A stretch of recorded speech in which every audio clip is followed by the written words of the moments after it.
Greetings, it is a beautiful foggy day in the central Indiana area. It's not too bad on the ground, but it's kind of lingering. I don't know if it's gonna settle down. Anyways, today I want to talk about the time I was involved in a motor vehicle collision on my bike while I was in the bike lane. It happened on this kind of what they're calling a cycle track. Now I'm gonna put my bike to the side just for a second to show you what this road that we're on is like. I'm in Carmel, Indiana right now, which is one of the suburbs of Indianapolis. So if you look over here, we've got, as you see further down, range line is actually two lanes in each lane. They're working on reducing it to like this, where it's one lane each way. Range line is kind of like the main road that runs through the heart of Carmel, as in it's a city maintained road, street, whatever you want to call it. There are two interstates or interstate like highways nearby, and over the last several years they've tried to redirect a lot of traffic through there,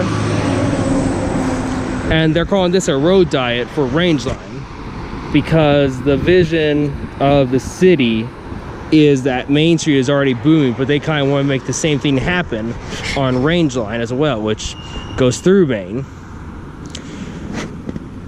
And this part of range line is the first to get the remodel.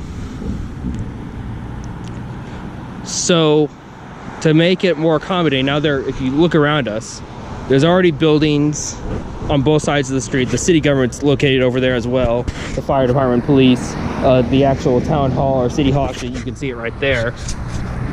And then to the right, off of Shoeshorn, there's a older neighborhood. And there's several businesses, all with parking lots and whatnot. So they couldn't quite just say, so when they built this semi-separated bike lane, and you can see it starts right here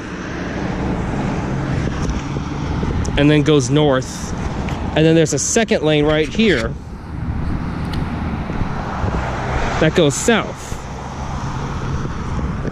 The traditional traffic lane heads north though, like that. On this part of range line, people and cars can only turn right. There's not many areas where they can turn left. There's a couple areas, but for the most part, you can only turn right into the adjacent buildings, neighborhoods, whatnot. And the parts without intersection, without turns, there's these planters. And they've been switching out different plants depending on the season. There's no soil in these things. They're potted plants. I don't even know what that's for. Oh, it's for the lights. So in the areas without an entrance or a street connecting to range line, there's these potted plants. And then when there is a road or an entrance, there's just this kind of buffer area. And this green paint, which is symbolized like this is a conflict zone. This is not intuitive at all, because I've seen these green things all over the world, and they seem to mean different things depending on where you are. Now, this is the only separated bike lane, or at least semi-separated bike lane, that I know of in any of the suburbs of Indianapolis. There are a couple within Indianapolis proper, and we'll show those in a different video. I have issues with all of them because the thinking of city governments, at least around here, seems to be this is a popular area, we're going to put biking infrastructure in, rather than asking themselves, are there already cyclists using it? Is there demand? Does it make sense? Because you can't just tell these businesses and neighborhoods to go screw themselves and lose a parking lot entrance or whatever. For better or for worse, they're already there. So this naturally creates a lot of conflict. And I know this because I was involved in a collision. Before I talk about the collision, let me talk to you about the dangers, what I think of when I see this lane. And this is something I had to learn the hard way. I don't believe that it's safe for northbound traffic to ride on this lane, because if you're in the traditional traffic lane, the first thing you see are the potted plants or the buffer area. The second thing you see is the southbound traffic, so the cycling traffic that's coming towards you. And then if you're lucky, if you're really paying attention, you might see the person in the northbound traffic. The person who I collided into, who took a sudden right turn, says he didn't see me. Oh, the other thing. Well, this, if you look at that car up there, you see them stopping right there with their brakes. There's these little speed bumps. They're pedestrian crossings, but they're also meant to encourage people to slow down. So while the speed limit on this road is 30 miles an hour, people really go a lot slower. And I go about 15-ish miles an hour, so when you just go over that speed bump, you're going about the same speed as a cyclist. And I'm not some idiot. I'm not saying I'm a perfect cyclist, but you know, most weeks I clock about 200 miles. Yeah, about 200 miles a week. So I don't think this cycling lane is safe. I think what would have been better, there's sidewalks on each side of the road. They've consolidated the sidewalk area plus this allocation for the bike lane into like one multi-use path, and they couldn't fit them on both sides. I think there's plenty of room on this side. Or just do the traditional bike lane, one on each side, going with the flow of traffic. I think the more we're treated like traffic, the more visible we'll be, and the more we'll be respected as seen as an actual part of traffic, rather than like some little dainty fad that needs its own special area. So even though I don't like going down this lane anymore for understandable reasons, I'm going to show you what it's like going to and from, you know, northbound and southbound on this cycle track. We will be showing, and we're not going to go very fast. I want everyone to see. So here's Shoeshone. There's an old neighborhood. It's a really nice neighborhood. We'll go back there at some point. You see the potted plants right here. There's these little reflector vests and the reflector symbols on them. And these pots, they're sturdy. So if a vehicle crashes into them, that's not going to be a pretty picture for the vehicle. So here's another conflict zone, even though there's nothing here at this moment.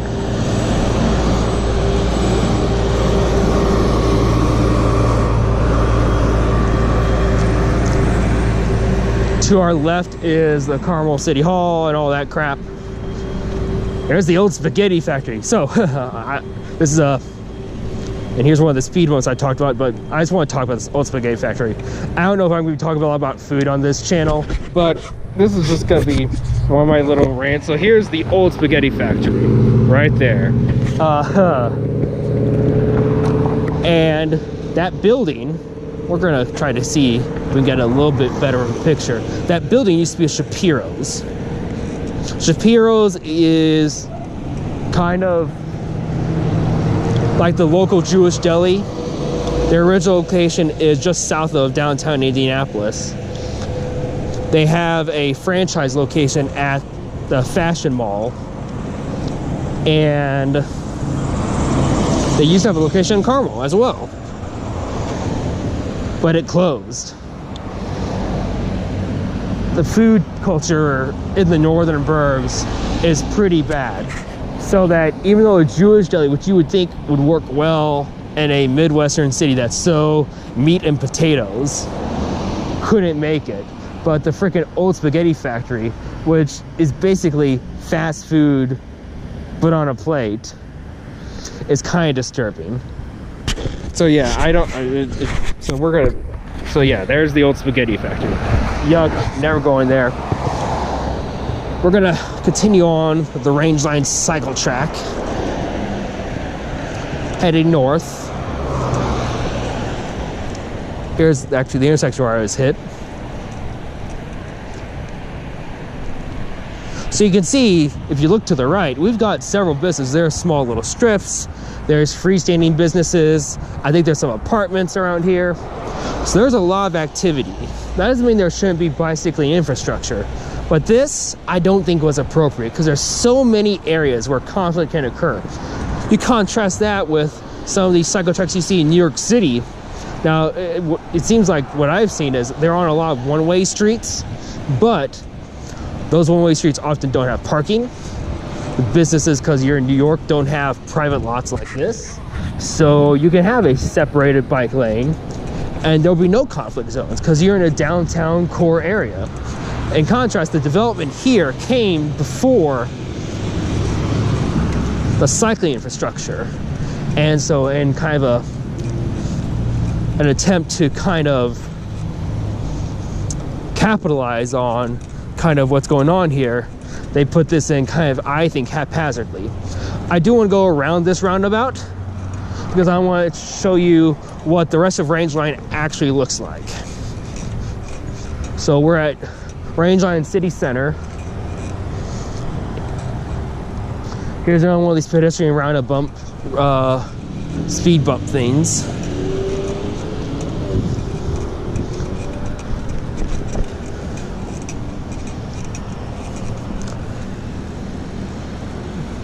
We're not gonna get onto the road, but I just want to show you what Rangeline really looks like, what that part used to look like as well.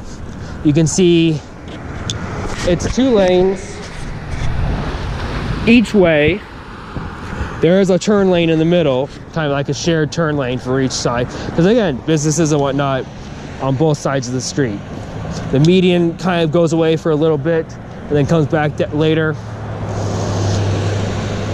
And so they want to make the rest of Rangeline 1 lane each way too. I don't know, they say they're going to be doing a multi-use path rather than the bike lane, but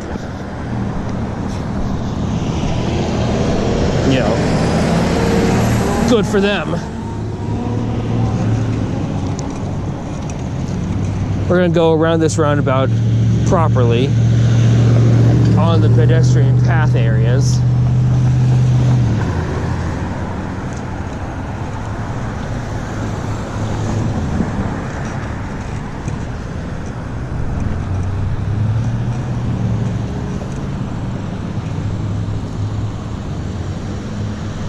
Stop here. Oh, yeah, see, that person didn't care.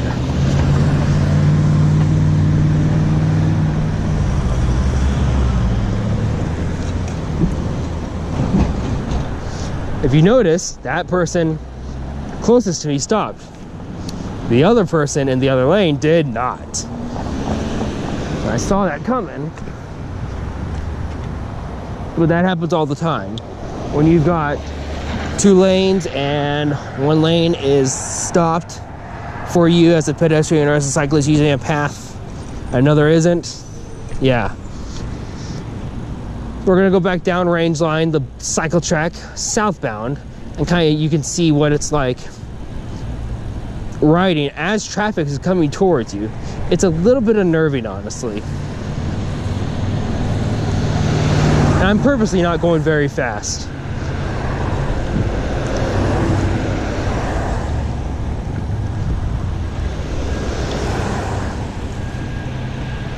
Go ahead.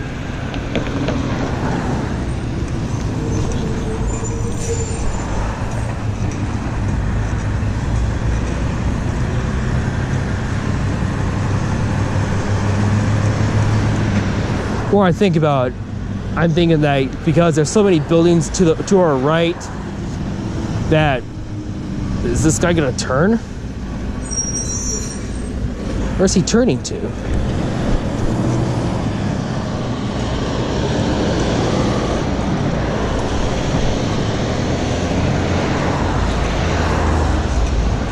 So you look at to our right, there's so many buildings over there, and it looks like a lot of them have some type of patio seating, or at least they would in the warmer weather.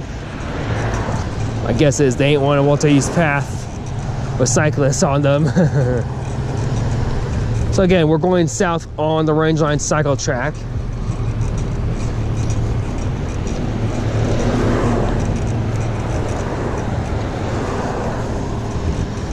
It looks like there's a road construction crew or something.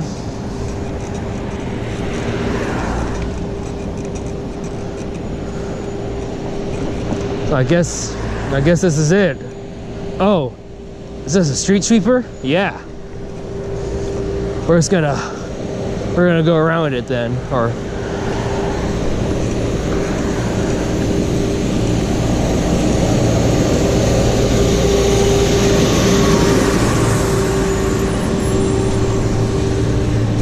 all right, so we're back on the track.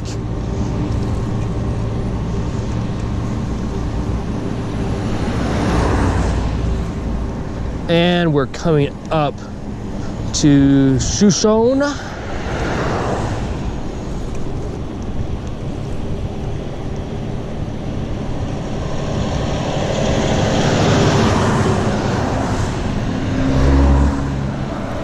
By the way, semi-trucks aren't supposed to be on the Rangeline.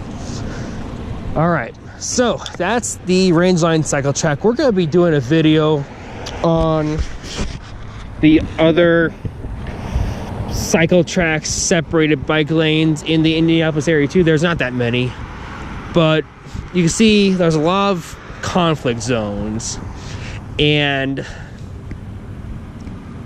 I think particularly for northbound traffic, your visibility is so reduced that it's inherently dangerous no matter your skill as a cyclist or what your experience level is or how comfortable you are on the road. My concern is, there's gonna be more accidents than just mine, and that could ruin cycling for a lot of people because they see this semi-separated area and they feel protected, but I believe that sense of protection is false. Anyways, might have been a little scenic, but sorry for the downer video. We'll pick this up again later. That's all for now.